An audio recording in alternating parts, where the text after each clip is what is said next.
Lorsqu'un paquet arrive sur une machine, la couche réseau sait à qui il est destiné grâce à l'adresse Internet protocole.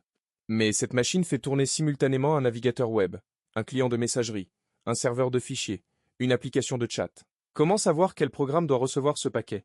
C'est exactement le problème que résout le concept de port et le mécanisme de multiplexage. Un port est un numéro entier compris entre 0 et 65 535. Il est associé à chaque connexion réseau et permet d'identifier précisément l'application ou le service concerné sur une machine donnée.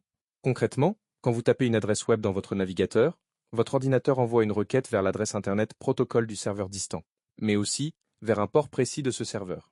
De l'autre côté, votre propre machine utilise elle aussi un port local pour cette connexion, afin de savoir à quel onglet ou quelle application renvoyer la réponse. Le multiplexage, c'est précisément cette capacité à faire cohabiter plusieurs flux de données distincts sur une même interface réseau. Grâce au numéro de port, le système d'exploitation peut démultiplexer les paquets entrants. Il lit le numéro de port de destination et redirige les données vers le bon programme. Sans ce mécanisme, il serait impossible d'utiliser simultanément un navigateur, un client de messagerie et une application de visioconférence sur la même connexion réseau. Dans les entêtes du protocole de contrôle de transmission, TCP, et du protocole de datagramme utilisateur, UDP, deux champs sont réservés, le port source et le port de destination. Ces quatre informations combinées, adresse Internet protocole source, port source, adresse Internet protocole de destination, port de destination, forment ce qu'on appelle un socket ou une prise réseau. C'est ce quadruplé qui identifie de manière unique chaque flux de communication actif sur le réseau. Les autorités de standardisation, notamment l'autorité pour les numéros attribués sur Internet, IANA, ont découpé l'espace des ports en trois catégories. Ports bien connus, 0 à 1023, réservés aux services standardisés et officiellement reconnus. Sur la plupart des systèmes Unix et Linux, seul un utilisateur avec les droits administrateurs peut ouvrir un service sur ces ports. C'est une mesure de sécurité. Si un programme non privilégié pouvait écouter sur le port 80, il pourrait intercepter le trafic web de tous les utilisateurs. Porte enregistrée, 1024 à 49 151, utilisé par des applications tierces qui ont fait une demande formelle d'attribution auprès de l'IANA. Par exemple, le port 3306 est associé au système de gestion de bases de données MySQL, le port 5432 à EXKey, le port 8080, souvent utilisé comme alternative au port 80 pour des serveurs web de développement. Port dynamique ou éphémère, 49 152 à 65 535, attribué temporairement par le système d'exploitation pour les connexions sortantes. Quand votre navigateur initie une connexion vers un serveur web, il se voit attribuer un port éphémère local, par exemple 52 347, pour cette session. Ce port est libéré dès que la connexion se termine. Maintenant, parlons des ports les plus célèbres et comprenons pourquoi ils existent. Le port 80 est le port historique du protocole de transfert hypertexte, HTTP. Quand vous naviguez sur un site web sans chiffrement, votre navigateur contacte le serveur sur le port 80. Ce port a été défini dès les débuts du web dans les années 1990. Le trafic qui transite sur ce port est en clair. N'importe qui capable d'intercepter les paquets sur le réseau peut lire le contenu des échanges. C'est pourquoi, du point de vue de la sécurité, le port 80 seul est problématique pour toute donnée sensible. Le port 443 est le port du protocole de transfert hypertexte sécurisé, HTTPS, c'est-à-dire HTTP encapsulé dans une couche de chiffrement appelée Transport Layer Security, TLS, anciennement Secure Sockets Layer, SSL. Quand votre navigateur affiche un cadenas dans la barre d'adresse, la communication se fait sur le port 443. Les données échangées sont chiffrées et authentifiées grâce à des certificats numériques. En cybersécurité et en test d'intrusion, comprendre la différence entre port 80 et port 443 est fondamental.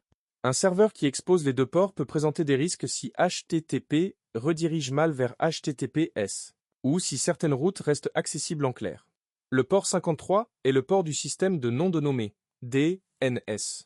Le DNS est le service qui traduit les noms lisibles par les humains, comme www.exemple.com, en adresse Internet protocole numérique, comme 93.184.216.34. Sans DNS, il faudrait mémoriser les adresses Internet protocole de tous les sites que l'on souhaite visiter. Les requêtes DNS utilisent généralement le protocole UDP sur le port 53 pour les échanges courts et rapides, et basculent vers TCP sur le port 53 pour les transferts de zone DNS. Transfert complet de la base de données DNS entre serveurs. En sécurité, le port 53 est particulièrement surveillé car il peut être utilisé comme vecteur d'attaque. Le DNS tunneling, par exemple, consiste à faire transiter des données non DNS dans des requêtes DNS pour contourner les pare-feux. D'autres ports importants à connaître dans le contexte de la cybersécurité et du DevSecOps. Port 22, Secure Shell, SSH, protocole de connexion à distance chiffré. Utilisé massivement pour administrer des serveurs. Un port 22 exposé sur Internet sans protection adéquate est une cible permanente d'attaque par force brute. Port 21, File Transfer Protocol, FTP, transfert de fichiers en clair. Considéré comme peu sécurisé car les identifiants transitent sans chiffrement. Port 25, 465, 587, protocole d'envoi de courrier électronique, SMTP et ses variantes sécurisées.